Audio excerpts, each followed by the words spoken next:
You know, it's always a work in progress. I think that one special thing about the offensive line unit is that it is a team within a team. We have 5 guys that have to rely on 5 guys. We don't have individual stats. We have group stats. And, you know, you're always trying to make sure you have the best 5 combination in there, as well as have guys who can step in without missing a beat if something should happen. And I think as we're getting along, people are really starting to separate themselves, and younger guys who, you hope they get a chance to redshirt and just get a chance to develop. You get to see them get more acclimated to the college lifestyle and really get a feel for how things are going, how practices are going, and what it means to be out of high school anymore. I think that, looking at this group, we're not where I want us to be, but the thing that they do is they accept every day as a challenge, and they do the best they can, and hopefully that continues to go, because anybody can come out and have one good day, but really good teams and really good offensive lines stack those back to back to back.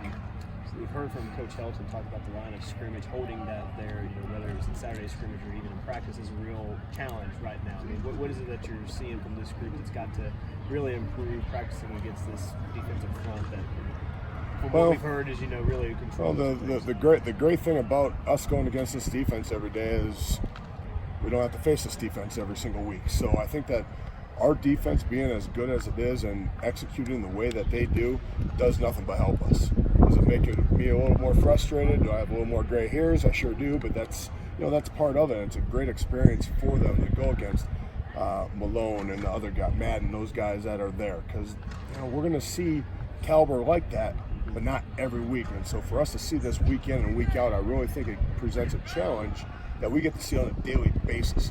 And I think it really just allows us to practice a lot of different schemes, and not everybody has the type of schemes that we have. So it's good for us, so that hopefully it's harder in practice than it is in the game. What has been the biggest challenge so far, whether it's scheme, technique, maybe? I don't know if there's necessarily one thing. Right. If there was just one thing, that would be easy. But I think just in general, you're just looking for the complete package. And you're looking for the complete package of finish, assignment, making sure that we're running after the ball. So I don't know if there's one thing that I can pinpoint. I think it's just a collective of things because no one ever plays a perfect game. Yeah. So one day you might do something really well, and you might lack it in another area. And then it might be flipped the next practice. So I think it's ever evolving, and you just got to continue to accelerate on the things you do well and pick up the things you might individually do poorly.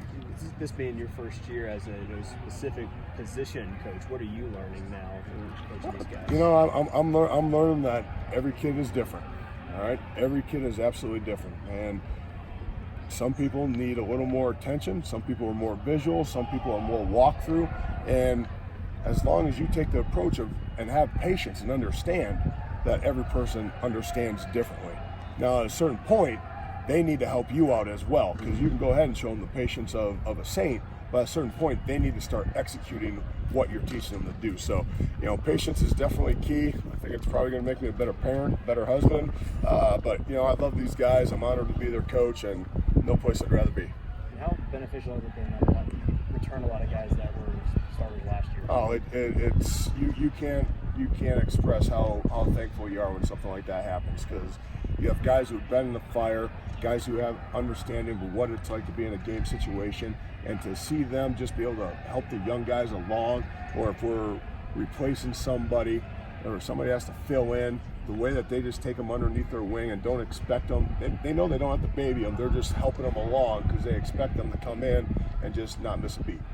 Among those guys that are returning, where are you seeing guys really step up as far as rotations go? Whether there's 2 guys, at tackle, or somebody that's playing where Whit would normally be playing right now. Well, I think the fact that Mason Brooks and PJ Mixon have done an exceptional job just really ramping it up from the spring, and I'm not just saying that because Mason's over there.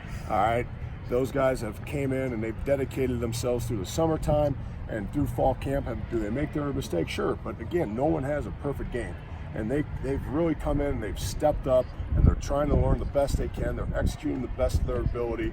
Gunnar Britton, can't say enough for him. He's a jack of all trades, master of none. He just does it all. Hey, go in there. He's like, all right, cool. And obviously we're excited to get T. Witt back and Miles Pate to go from right tackle to left guard and to still play with the demeanor that he does is you can't say enough about these kids. they work their tails off. You see some guys being interchangeable there at positions.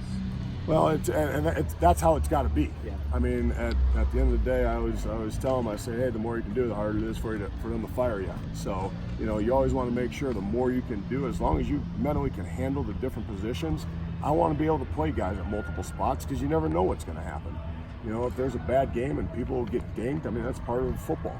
But if that happens, we got to have answers for it. And so it's better to, kind of go through the growing pains in spring and summer and now in the fall and have guys, make mistakes at different positions. But if it should happen in a game, for them to say, hey, I got this understanding of what I need to be doing, and as long as there's good veteran leadership out there, it'll be fine. Coach, you're new on campus. What really brought you here, and how are you acclimating to Bowling Green and WKU as a whole? You know what? This is a great spot. I grew up in a town of 9,500 in Illinois, so this is a big city from what I'm originally grew up to. The opportunity to come run my own room, and Coach Ellis and Coach Helton told me a lot about WKU when we were out at USC together, and I was like, that sounds like a real nice place. And so when this opportunity, I said, unless my wife has lost her mind, I'm there. I called them back 5 minutes later. So to be a part of the history that I knew about, and as I'm here, the more I learn about the history of this program, I'm thrilled and honored to be a part of it.